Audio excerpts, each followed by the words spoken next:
Listen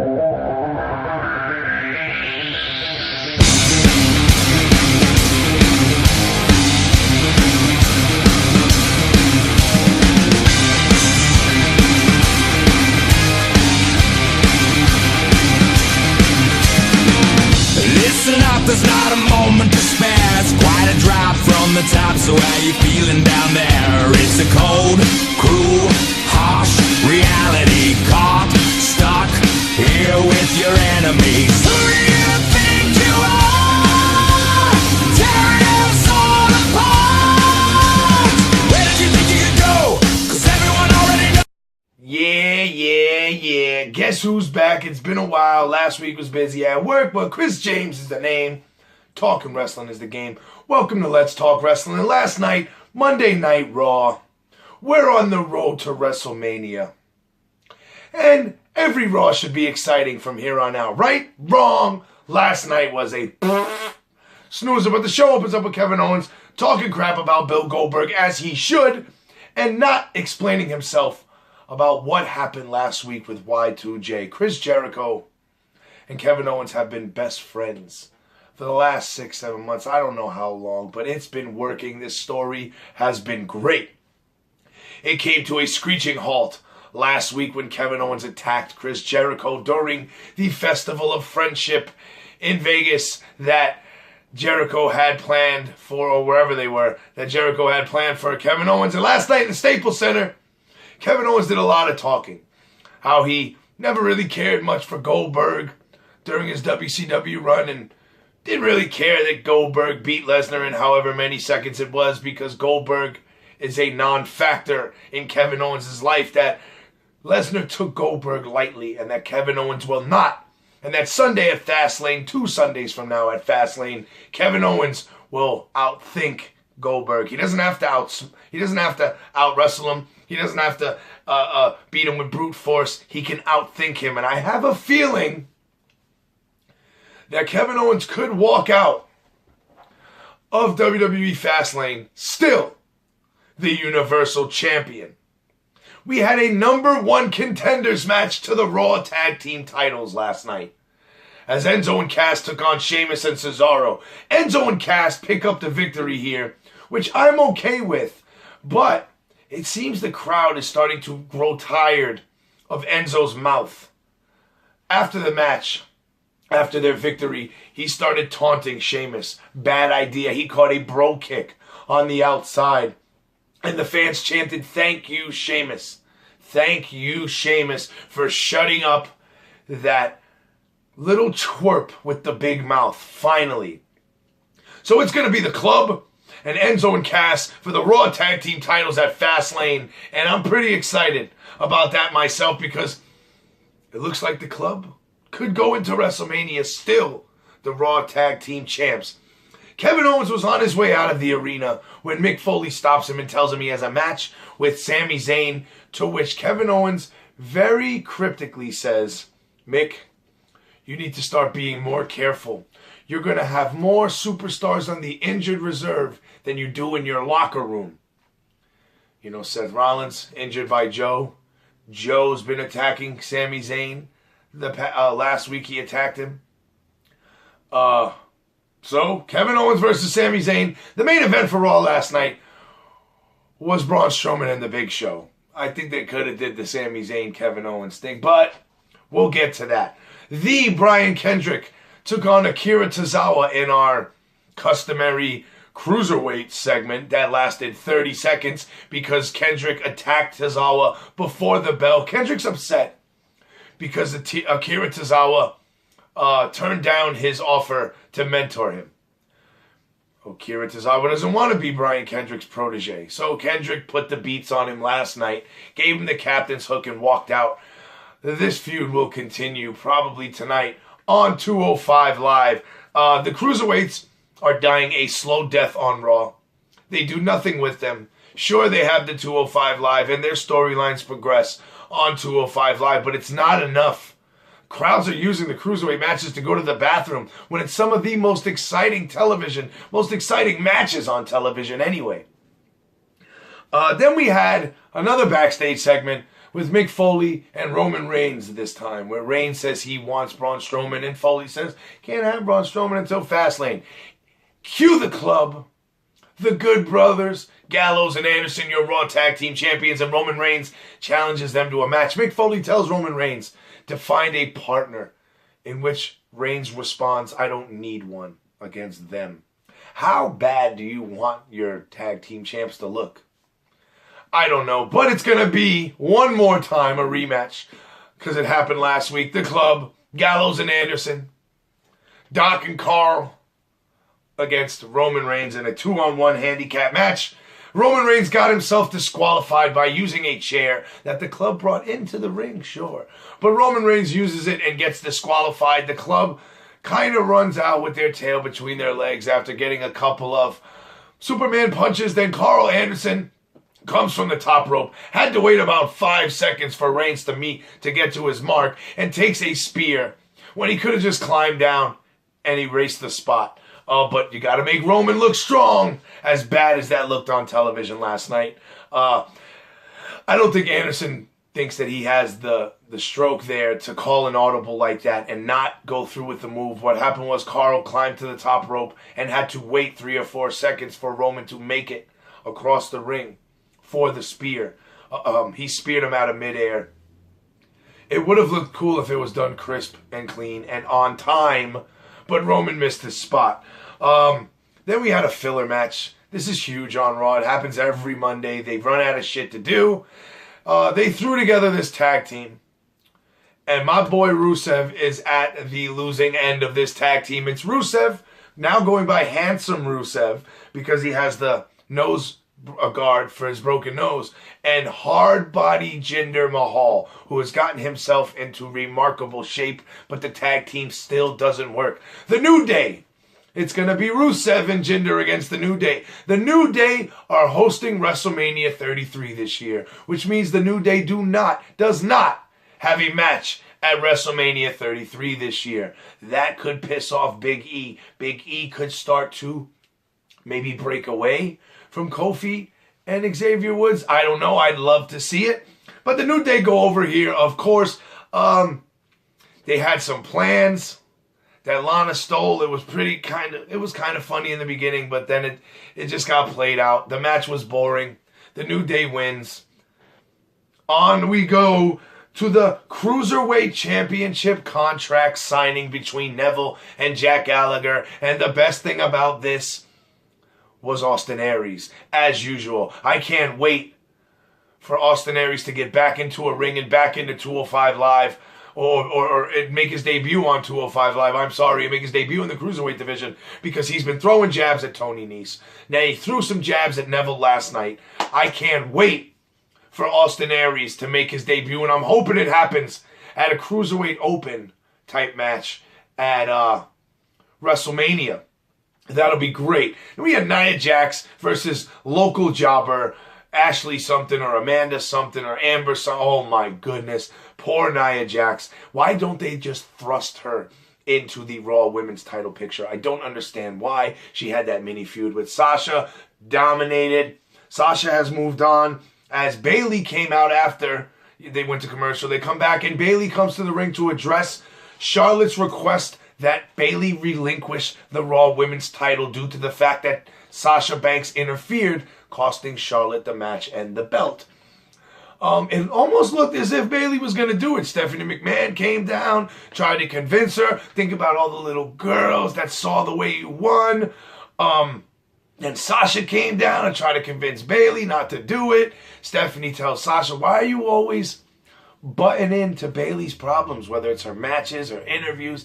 You're always trying to make yourself the focus. Kind of teased a little Sasha, Stephanie McMahon rivalry could be a brewing, which I won't mind seeing. Maybe save it for SummerSlam after we get through WrestleMania. But Stephanie makes a match after Charlotte comes out and puts her foot in her mouth as usual. Sasha Banks against Charlotte. Everybody's getting excited. Twitter was blowing up. We're getting a Sasha-Charlotte match. I don't know why people are getting excited about those two women wrestling when they've wrestled about 50 times already on television the last year. Traded the belt back and forth.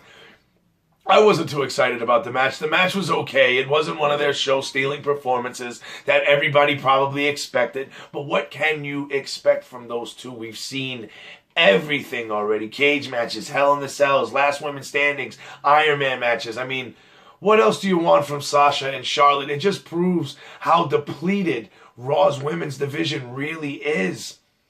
Poor Nia Jax is just floating around into obscurity, demolishing these jobbers when she could inject herself into that feud. It doesn't need to be Charlotte and Dana, Sasha and Bayley. It could be Charlotte, Dana, Nia Jax, Sasha, Bayley. I don't know, but I'm just really tired of seeing this same old stuff. It's going to be Charlotte against Bayley at Fastlane for the Raw Women's title. Sasha is 14-0 at pay-per-views. On pay-per-views. She hasn't lost, whether title matches, mixed tag, it doesn't matter. She hasn't lost on a pay-per-view. And I don't think next Sunday will be any different. I think Charlotte wins the title and becomes a 4-time Raw Women's Champion. At this rate, by the end of next year, she'll surpass her dad's 16-time reign that John Cena just got to. But we'll see how that goes. Kevin Owens against Sami Zayn, and Kevin Owens comes out first, which led me to believe something or think something was going to happen when Sami Zayn came out, and that's exactly what happened. Sami Zayn came out, oh, let's go, and he was all happy-go-lucky as usual. Bam, here comes Samoa Joe to rain on that parade. He shut that down immediately. Samoa Joe put the beats on Sami Zayn. He kept telling him, this is your life now. You want to mention my name? Put some respect on my name. Samoa Joe beat Sami Zayn last night from pillar to post. And something caught my eye. Kevin Owens was leaning on the ropes, kind of looking down, nodding his head, as if he knew it was going to happen. I bring you back to earlier in the night when Kevin Owens told Mick Foley, you better start thinking about what you're doing and be smart, or you're going to have more superstars on the injured reserve than you do in the locker room. And could we possibly be seeing something brewing between Kevin Owens, Triple H, and Samoa Joe? Maybe give or take another 2 names in there. Maybe a new evolution. Hopefully not a new authority. But, God willing, a new faction that can run roughshod over all these indie darlings and the fan favorites of the WWE? Could that be what we're seeing? Is that what they're going for? I don't know, but Samoa Joe rolls Zayn into the ring, and Zayn was beaten, and he was battered, and he was bruised, but he was not broken. He told the ref, yes, go on with the match. Kevin Owens demolished him. Pop-up powerbomb, 1, 2, 3 later, Kevin Owens leaves the ring. Sami Zayn, Samoa Joe at Fastlane. That's going to be my show-stealing match. I can't wait to see that. If they were smart, though, they would overbook Samoa Joe to look strong as ever. I'm wondering where this is going. There was no Jericho last night, which was good because he got his ass kicked last week by Kevin Owens. But Kevin Owens did say he needs to outthink Goldberg. Maybe that has something to do with what he did to Jericho last week? I don't know. But Triple H did pull Owens away last week before he attacked Jericho. We had a Brock Lesnar segment last night, a live interview in the back, probably pre-taped. But they wanted to put it off as it was live. Lesnar said nothing. Heyman, as usual, does all the talking. There's funny memes going around everywhere because of Brock Lesnar's huge head lingering in the camera, looking intimidating as Paul Heyman's over his shoulder shouting about Goldberg and what Brock's going to do to Goldberg and if Goldberg beats Kevin Owens. See, Brock Lesnar thinks Kevin Owens doesn't stand a chance. Paul Heyman, on the other hand, thinks Kevin Owens has a chance to walk out of Fastlane the Universal Champion. Let me know in the comments what you guys think. Do you think Brock Lesnar will cost Kevin Owens the match to have Goldberg be the Universal Champion at WrestleMania? So it's Goldberg, Lesnar, the Universal title on the line? Do you think Y2J might get involved? Costing Goldberg the match? Securing him and Owens to fight for the Universal title, but keep in the back of your mind, keep in mind, Jericho is still the United States champion. I I think if they're going to do Kevin Owens Jericho for the Universal title, Jericho drops that belt to someone before WrestleMania. But we don't know where we're going. Main event time, Braun Strowman and the Big Show. Now, they've been talking about reinforcing the ring the entire night and how big these two are. And when you come back from commercial break, you see the ring crew, and they're reinforcing the ring with boards and beams and bars and cables and all this crap. But Strowman fought Mark Henry, and they didn't reinforce the ring. There was more weight in the ring when he fought Mark Henry. WWE logic. WWE logic. Anyway, everyone was waiting for the ring to collapse. It never happened. At one point, early in the match, Big Show has Braun Strowman in a wrist lock. Braun Strowman tries to roll out. You know, you see the cruiserweights get out of wrist locks, all fancy stuff. Then Braun Strowman kips up a la Shawn Michaels or The Rock after he hits the flying forearm and he does the kick up. Strowman did that at 360 pounds. I was impressed. The match itself was what it was. Two giants colliding, beating the holy hell out of each other. In the end, Strowman botched the finish. He was supposed to catch Big Show on his shoulders when Show went for the show bomb off the second rope, but he missed his spot. They ran the finish. Show called an audible. You see how veterans can call audibles, something that maybe Anderson didn't want to do, but I think he should have earlier in the night with the spear. But Show kicks out of the horrible power slam. Big Show thinks he's going to make a comeback. He grabs Strowman by the neck. Strowman pushes him off, then muscles up the Big Show. Almost dropped him on his neck. It almost looked like he was going for a tombstone, but he manages to muscle him over just enough and add some oomph to it. And gets the 1, 2, 3. Roman Reigns immediately comes down to attack Strowman after Strowman had about a 15-minute match with the Big Show, and it was hard-hitting, folks. It wasn't Daniel Bryan against Nigel McGuinness. It wasn't CM Punk against Samoa Joe, 60-minute draw, but it was a hard-hitting match, and one of the better ones for Strowman since debuting with the WWE. And Roman Reigns did not get the better of Braun Strowman, so that was a cool surprise last night to see Roman come out, think he was going to beat down Strowman, a tired Braun Strowman, and Braun Strowman responds with a boom, big-time clothesline, knock Roman Reigns on his ass. Then he hits his running power slam. Definitely needs a better finisher, but I like where they went with Strowman last night. I like how they built him up to be the new giant, the new monster on Raw and in WWE.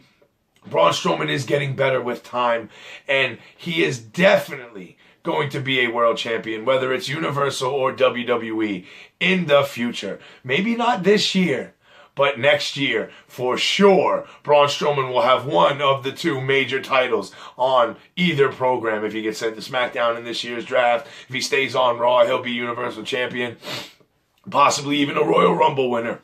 So Raw last night got a C from Chris James. If I was doing my Dean Douglas letter grades, I'd give it a C. It had a couple of nice, good spots, but most of it was boring. Could not hold my attention, and I have the patience and attention span of a kindergarten teacher.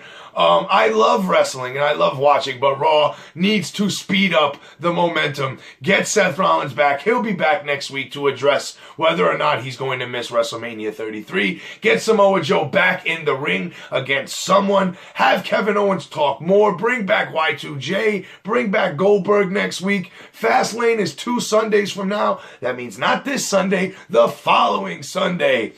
And once Fastlane's over, we'll know where we are going into WrestleMania. SmackDown is tonight. As always, I'm excited for SmackDown. I get excited for Raw too. It's just Raw usually disappoints. But that was my Monday Night Raw review. Let me know in the comments what you thought about Monday Night Raw. All of it. Braun Strowman, Roman Reigns, the club being made to look like Roman's little bitch.